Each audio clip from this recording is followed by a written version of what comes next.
ಇನ್ನೇನು ಕೆಲವೇ ಕ್ಷಣಗಳಲ್ಲಿ CLP ಮೀಟಿಂಗ್ ಶುರುವಾಗುತ್ತೆ. CLP ಮೀಟಿಂಗ್ ಆದಮೇಲೆ ಸುದ್ದಿಗೋಷ್ಠಿ ನಡೆಯುತ್ತೆ. ಸುದ್ದಿಗೋಷ್ಠಿಯನ್ನ ನಡೆಸೋದು ಕಾಂಗ್ರೆಸ್ನ ನಾಯಕರು, ಹಿರಿಯ ನಾಯಕರು. ಸುರ್ಜೇವಾಲಾ, KC ವೇಣುಗೋಪಾಲ್ ಅವರು ಕೂಡ ಇರ್ತಾರೆ.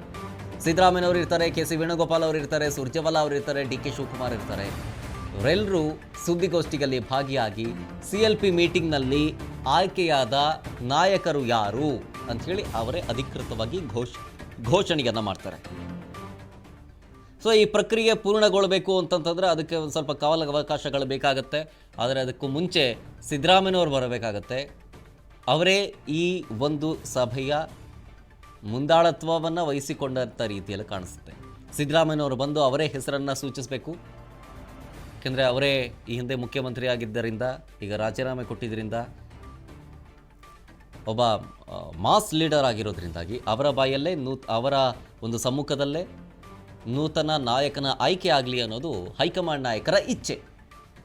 ಸೊ ಹಾಗಾಗಿ ಸುರ್ಜೇವಾಲಾ ಅವರು ಬಂದಿದ್ದಾರೆ, KC ವೇಣುಗೋಪಾಲ್ ಆಲ್ರೆಡಿ ಬಂದಿದ್ದಾರೆ, DK ಶಿವಕುಮಾರ್ ಅವರು ಬಂದಿದ್ದಾರೆ, ಜೊತೆಗೆ ಈ ಹಿಂದೆ ಸಿದ್ದು ಸಂಪುಟದಲ್ಲಿದ್ದಂಥ ಸಚಿವರುಗಳು ಬಂದಿದ್ದಾರೆ. ಈಗ DK ಶಿವಕುಮಾರ್ ಅವರ ಸಂಪುಟದಲ್ಲಿ ಸೇರಬಹುದು ಅಥವಾ ಸಚಿವರಾಗಬಹುದು ಅನ್ನೋ ಸಂಭಾವ್ಯ ಪಟ್ಟಿಯಲ್ಲಿರುವಂಥ ಎಲ್ಲ ಶಾಸಕರು ಕೂಡ ಆಗಮಿಸಿದ್ದಾರೆ, ಗಣ್ಯರೆಲ್ಲರೂ ಕೂಡ ಆಗಮಿಸಿದ್ದಾರೆ. DK ಶಿವಕುಮಾರ್ ಅವರು ಬರೋದು ಒಂದೇ ಬಾಕಿ, ಸಿದ್ದರಾಮಯ್ಯನವರು ಬರೋದು ಒಂದೇ ಬಾಕಿ ಇರೋದು. ಸಿದ್ದರಾಮಯ್ಯನವರು ಬಂದ ತಕ್ಷಣ ಇಲ್ಲಿಯ ಅಟೆಂಡೆನ್ಸ್ ಅಂದರೆ ಹಾಜರಾತಿ ಪ್ರಕ್ರಿಯೆ ಪೂರ್ಣಗೊಂಡು ತದನಂತರ CLP ನಾಯಕನ ಘೋಷಣೆಯನ್ನು ಸಿದ್ದರಾಮಯ್ಯನವರೇ ಮಾಡ್ತಾರೆ. ಘೋಷಣೆಯಾದ ನಂತರದಲ್ಲಿ ಸುದ್ದಿಗೋಷ್ಠಿಯನ್ನು ಕರೆಯಲಾಗುತ್ತೆ. ಇದು ಈ ಕ್ಷಣದ ಅಪ್ಡೇಟ್ ಬರ್ತಾ ಇರುವುದು. ನೂತನ CLP ನಾಯಕನ ಆಯ್ಕೆಯ ನಂತರ ಸುದ್ದಿಗೋಷ್ಠಿಯನ್ನು ನಡೆಸಲಿಕ್ಕಿದ್ದಾರೆ ಕಾಂಗ್ರೆಸ್ನ ನಾಯಕರು. ಅಂದರೆ ರಾಜಭವನಕ್ಕೂ ಹೋಗುವ ಮುಂಚಿತವಾಗಿ CLP ಮೀಟಿಂಗ್ ಮುಕ್ತಾಯದ ನಂತರ ಆ ಒಂದು ಸುದ್ದಿಗೋಷ್ಠಿಯನ್ನು ನಡೆಸೋರು ಸಿದ್ದರಾಮಯ್ಯನವರು, DK ಶಿವಕುಮಾರ್ ಅವರು, ಸುರ್ಜೇವಾಲಾ ಅವರು, KC ವೇಣುಗೋಪಾಲ್ ಅವರು.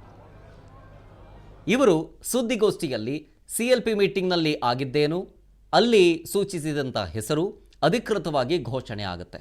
ಅಲ್ಲಿಂದ ಸೀದಾ ಲೋಕಭವನಕ್ಕೆ ಹೋಗಿ ರಾಜ್ಯಪಾಲರನ್ನು ಭೇಟಿಯಾಗಿ ಸರ್ಕಾರದ ಹಕ್ಕು ಮಂಡನೆಯನ್ನು ಮಾಡ್ತಾರೆ DK ಶಿವಕುಮಾರ್ ಅವರು, ಸಿದ್ದರಾಮಯ್ಯನವರು, ಜೊತೆಗೆ ಅವರೊಟ್ಟಿಗೆ ಸುರ್ಜೇವಾಲಾ ಮತ್ತು KC ವೇಣುಗೋಪಾಲ್ ಅವರು ಕೂಡ ಇರ್ತಾರೆ. ಸೊ ಅಲ್ಲಿಗೆ ಸರ್ಕಾರ ರಚನೆಗೆ ಒಪ್ಪಿಗೆ ಕೊಟ್ಟ ನಂತರ ದಿನಾಂಕ ನಿಗದಿಯಾದ ನಂತರ, ಅಂದರೆ ಈ ಹಿಂದೆ ಏನು ಡಿಸ್ಕಸ್ ಆಗಿದ್ದಂತಹ ಸಂದರ್ಭ ಜೂನ್ 3ನೇ ತಾರೀಕು ಸಂಜೆ 5:15ಕ್ಕೆ ಅನ್ನೋ ರೀತಿಯಾಗಿ. ಸೊ ಅಲ್ಲಿ DK ಶಿವಕುಮಾರ್ ಅವ್ರದ್ದು ಮಾತ್ರ ಸದ್ಯಕ್ಕೆ ಇರುವಂತಹ ಅಪ್ಡೇಟು, DK ಶಿವಕುಮಾರ್ ಅವರು ಮಾತ್ರ ಪದಗ್ರಹಣ ಮಾಡ್ತಾರೆ ಅನ್ನೋದು. ಬುಧವಾರ ಇರೋದು ಪದಗ್ರಹಣ ಕಾರ್ಯಕ್ರಮ. ಅಷ್ಟರ ಒಳಗೆ ಹೈಕಮಾಂಡ್ ನಾಯಕರಿಂದ ಸಚಿವ ಸ್ಥಾನವನ್ನು ತುಂಬುವಂಥ ಕೆಲಸ, ಅಂದರೆ DK ಶಿವಕುಮಾರ್ ಅವರ ಸಂಪುಟದಲ್ಲಿ ಯಾರ್ಯಾರು ಇರಬೇಕು, ಜೊತೆಗೆ ಈ ಹಿಂದೆ ಸಿದ್ದರಾಮಯ್ಯನವರ ಸಂಪುಟದಲ್ಲಿದ್ದಂಥ ಸಚಿವರನ್ನು ಮುಂದುವರಿಸಬೇಕಾ ಬೇಡವಾ, ಕೈ ಬಿಡಬೇಕಾ ಅನ್ನೋದು ಚಿಂತನೆ ನಡೀತಾ ಇದೆ. ಸೊ ಹಾಗಾಗಿ ಯಾರಿಗೆ ಮಣೆ ಹಾಕ್ತಾರೆ ಹೈಕಮಾಂಡ್ ನಾಯಕರು ಅನ್ನೋ ಕುತೂಹಲ ಜಾಸ್ತಿ ಆಗುತ್ತೆ. ಈಗ ಇಲ್ಲಿ ಇರೋದು ಸಚಿವ ಸ್ಥಾನ ಯಾರ್ಯಾರಿಗೆ ಕೊಡಬೇಕು ಅನ್ನೋದು ಬಹುದೊಡ್ಡ ಸವಾಲು ಹೈಕಮಾಂಡ್ ನಾಯಕರಿಗೆ. ಎಲ್ಲ ರೀತಿಯ ಚರ್ಚೆ ಆಗಬೇಕು, ಎಲ್ಲ ಆ್ಯಂಗಲ್ನಲ್ಲೂ ಥಿಂಕ್ ಮಾಡಬೇಕು. 2028ರ ವಿಧಾನಸಭಾ ಚುನಾವಣೆಯನ್ನು ದೂರದೃಷ್ಟಿಗೆ ಇಟ್ಕೊಂಡು, ಜೊತೆಗೆ ಸಮುದಾಯವಾರು ಲೆಕ್ಕಾಚಾರವನ್ನು ಇಟ್ಕೊಂಡು, ಜಾತಿ ಆಧಾರದ ಮೇಲೆ DCM ಹುದ್ದೆಯನ್ನು ಕೊಡೋದಾಗಿರಲಿ, ಹೋಮ್ ಮಿನಿಸ್ಟ್ರು ಕೊಡೋದಾಗಲಿ, ಎಲ್ಲ ಇಲಾಖೆಯನ್ನು